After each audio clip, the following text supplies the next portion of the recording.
매주 여론이라는 좌표를 따라 정치 지형을 살펴보는 여론 GPS 시간입니다. 배종찬 인사이트K 연구소장, 김봉신 메타보이스 부대표와 함께 지난 한 주간의 정치권 여론 동향 살펴보도록 하겠습니다. 두 분 어서 오십시오. 안녕하십니까. 안녕하십니까. 예, 저희가 이제 이거 할 때마다 항상 이번 주 여론이 주목하는 장소는 어딘지 여쭤보는데 어디가 주목받고 있습니까? 저는 대통령실이 아닌가. 대통령실이 왜냐하면 아닌가? 용산. 예. 네, 누군지 아실 거 아닙니까? 예. 만사형통, 만사현통. 예. 그래서 김현지 비서관에 대해서 너무 주목이 되고 있거든요. 그 이전에는 그냥 이재명 대통령과 가까운 인물 정도였는데 네. 이렇게까지 여야에서 그냥 초집중에 대해서 부각이 되다 보니까 실제로 뭐 빅데이터 상에서도 주목도가 껑충 뛰어올랐어요. 심지어는 구글 트렌드에서는 28일, 30일 기준으로 했을 때는 조희대 대법원장, 그다음에 지기현 판사보다 더 높습니다. 어우, 이게 안 내보낼래다가 오히려 더 관심을 끌게 되네. 그러니까 저는 네. 그냥 오히려 그냥 대통령실에서 논의해서 판단하게끔 했어도 됐을 일을 예. 이게 보직 변경이 되다 보니까 더 의심의 냄새가 난다 뭐 이런 상황이 되는 것이거든요. 그래서 네. 저는 대통령실이 오히려 더 주목받고 있는 거 아니냐. 가뜩이나 이제 이재명 대통령도 뭐 간세 협상이다, 또 국가정보자원관리원 이슈다 해서 주목받고 있는 상황인데 네. 김현지 비서관이 오히려 어떤 특정 시점에서는 대통령보다도 더 조명받고 있는 거 아닌가라는 생각이 드는 것이죠. 예. 어떻습니까, 김 대표님은 어디가 주목받고 있는 장소로 볼 때? 장소로 볼 때는 제가 생각할 땐 화재 났던 거 그게 일단 큰 것 같아요. 예. 국정자원 관련된 예. 화재. 이거는 국가적인 아주 큰 문제이기도 한데 예. 더 큰 문제는 이게 굉장히 생활 이슈에 밀접하게 와닿아 있기 때문에 그렇죠. 예. 국민 생활에 아주 이렇게 계속 이렇게 불안하다면 이건 어떻게 믿을까? 행정 시스템 자체를 이렇게 되기 때문에 이건 굉장히 큰 문제다. 더군다나 이런 사건 때문에 사실 지금 민생 회복 소비 쿠폰이라고 하는 그게 지금 진행이 되고 있는데 전혀 주목받고 있지 못합니다. 그러니까 잘하고 있는 정부가 좀 잘해 보려고 하는 것들이 이게 뭐 있어? 이따가 지나가나 하는 정도이지 이걸로 뭐가 민심이 좋아진다든지 이런 것들이 나타나고 있지 않을 정도로 지금 불안감이 팽배해 있다. 이렇게 보고 있습니다. 알겠습니다. 이 말씀을 짧게만 좀 드리면 이게 이제 저는 하인리의 법칙이라고.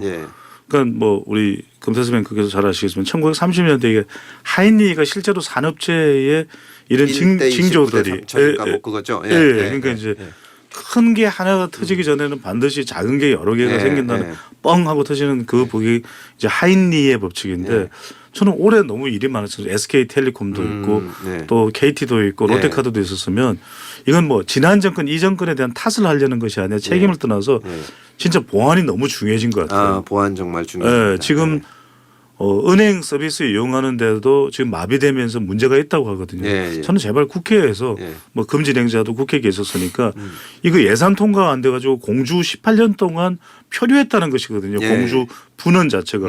공주 분원이 왜냐하면 이런 데이터 상황이 서비스 정지 상태가 와도 연계돼서 가능한 시스템입니다. 안 했다는 거예요. 능동형으로. 알겠습니다. 자, 여야 갈등이 계속되고 있습니다. 강대강 대치가 계속되는 상황에서 리얼미터가 정당 지지도 조사를 했습니다. 김 대표님 어떤 결과가 나왔나요? 리얼미터 조사는 에너지경제신문이 의뢰를 했습니다.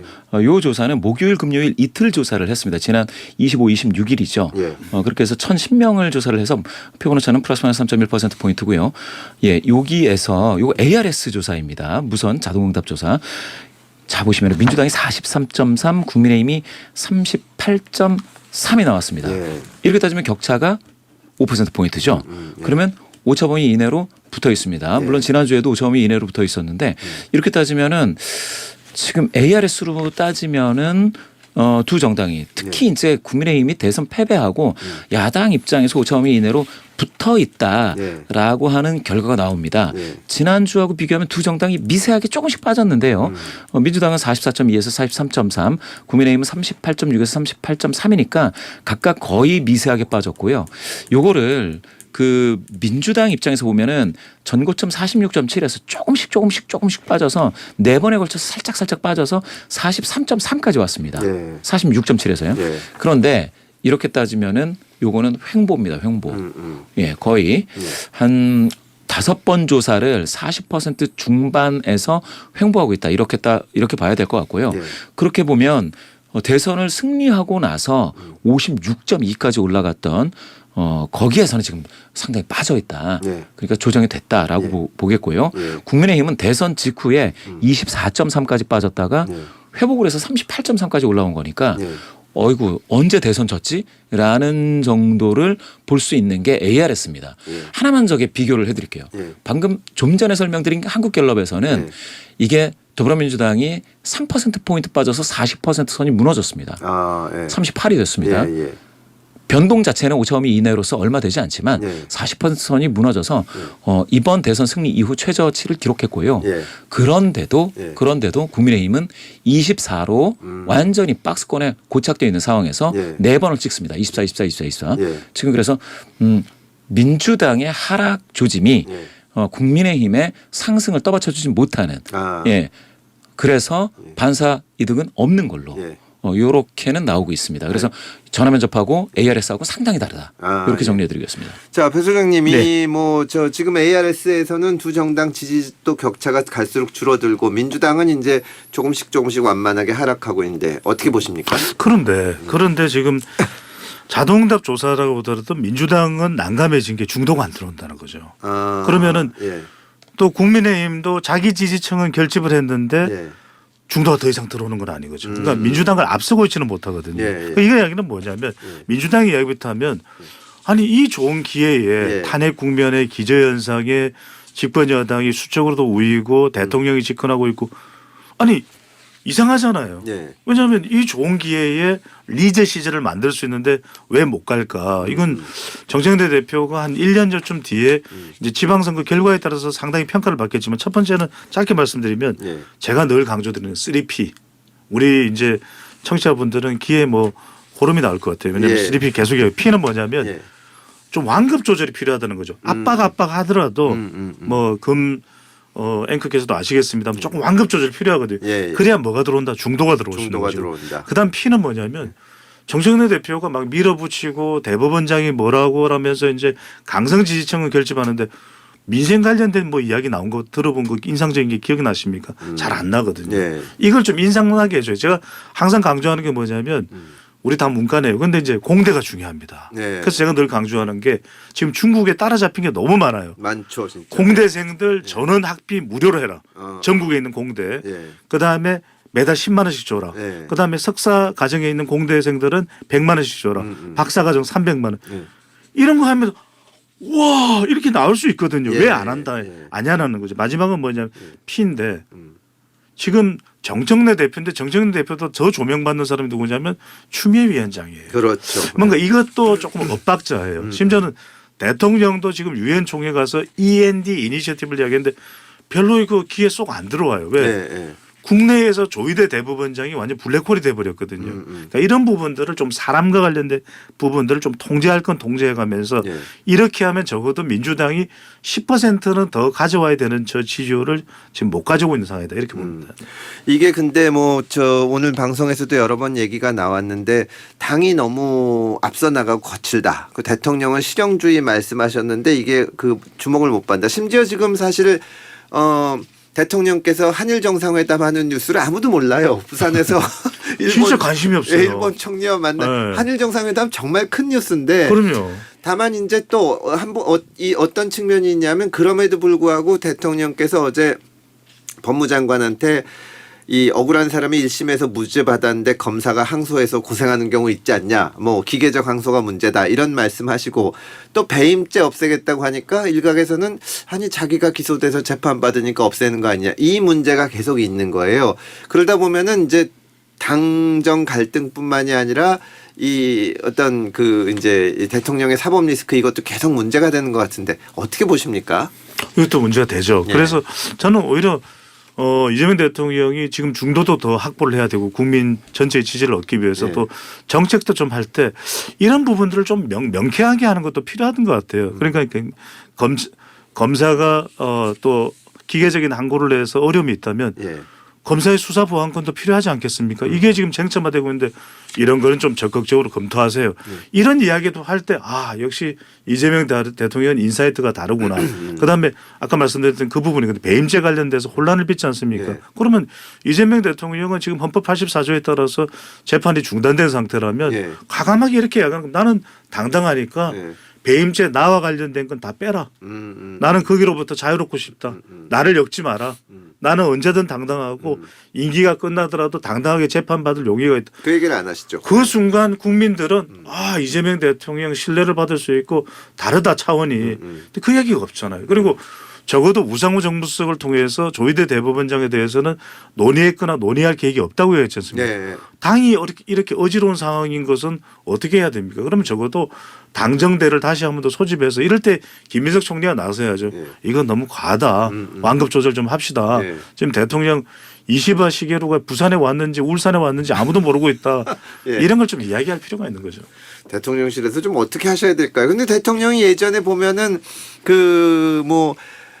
자기는 불체포 특권 안 하시겠다고 했다가 또 막상 체포동의안 나오니까 부결을 하고 하셨잖아요. 어떻게 나가야 될까요? 글쎄요. 이렇게만 따진다면 참 영이 안 서는 네. 그런 상황인 것 같습니다. 지금 모르겠습니다. 대통령실에서 제가 봤을 땐 그동안 이재명 대통령이 되기 전에 네. 당 대표 시절에는 사실 2인자를 키워주기 어려운 상황이었습니다. 그러니까 예. 이게 제도화된 정당 정치를 하는 건지 네. 이게 뭐 전선체 투쟁을 하는 것인지 알 수 없을 정도로 네. 지난 시기 윤석열 정부 시절 야당인 더불어민주당의 대표였던 이재명 대표 체제에서 예. 굉장히 강한 투쟁들을 해왔거든요. 뭐 원외도 나갔었고요. 예. 그런데 예. 그렇게 돼서 2인자, 3인자가 없다 보니까 가령 2인자가 당대표가 되고 3인자가 뭐 비서실장이 되면 예. 이게 당정 간에 있어서 갈등이 있을 필요가 없잖아요. 예. 당연히 지금은 물이 흘러가듯이 잘 돼야 되는데 아니 그 조희대 대법원장과 관련해서 아니 나는 관심 없고 이렇게 얘기했는데 갑자기 여당에서는 불같이 일어난다. 네. 이런 건 영이 안 서는 거죠. 그러면 이제 엇박자가 이렇게 심한 엇박자가 과연 있을까라는 생각이 들 정도로 지금 취임한 지 6개월도 되지 않은 그러한 정부 여당에서 이런 일이 발생하고 있다는 겁니다. 갤럽 조사에서 이렇게 나왔어요. 더불어민주당 아까 그 소개해드린 그 갤럽입니다. 더불어민주당 대표 역할 수행 평가했더니 정청래 대표 43%가 잘하고 있다는 겁니다. 정당 지지도 38인데 높네요, 그거보다. 대표는 43입니다. 자 그럼 국민의힘 장동혁 대표 정당 지지도 24였죠. 대표 지지도 잘하고 있다는 30 나왔어요. 그럼 잘하고 있다는 겁니다. 물론 이제 여당이 더 잘하고 있다라고 나온 건데 이 순간 대통령은 대통령 잘하고 있다가 55잖아요. 그러면 제일 잘하고 있는 건 대통령. 그다음에 여당 대표, 야당 대표. 그다음에 뭐 당 지지도 밑에 있다고 치고요. 좀 다른 문항이니까 이렇게 따지면은 대통령의 시간이니 대통령에 집중을 해야 된다라고 생각들은 하지만 과연 그러면 야당은 당연히 그럴 이유가 없지만 여당도 대통령에 집중하나 이런 생각을 하게 된다는 겁니다. 그러면 대통령실은 과연 그러면 여당 컨트롤을 잘할 수 있는 그런 어떤 진용을 갖추고 있느냐라는 것부터 한번 점검을 해볼 필요는 있겠죠. 우리가 지금까지 대통령하고 여당 얘기 많이 했는데 추석을 앞두고 사실 아까 김 대표님께서는 국민의힘 박스권에 갇혀있는 얘기 하셨는데 야당은 어떻게 될까요 지금? 그러니까요. 지금은 이제 다른 대안이 없어서 장애투쟁을 하고 있는데 그 효과는 제한적이거든요. 그래서 제가 말씀드리는 게 그걸 통하다 보니까 최근엔 그래도 당 내에서 뭐 김문순이 한동훈이니 이런 갈등 또 전환길이니 이 이야기는 안 나오거든요. 하지만 중요한 것은 이렇게 시간 보낸다고 해서 그 반사 이익만으로 민주당을 뛰어넘을 수 있는 건 절대 아닙니다. 아니죠. 중요한 건 제가 말씀드린 경쟁력, 실력을 키워야 돼요.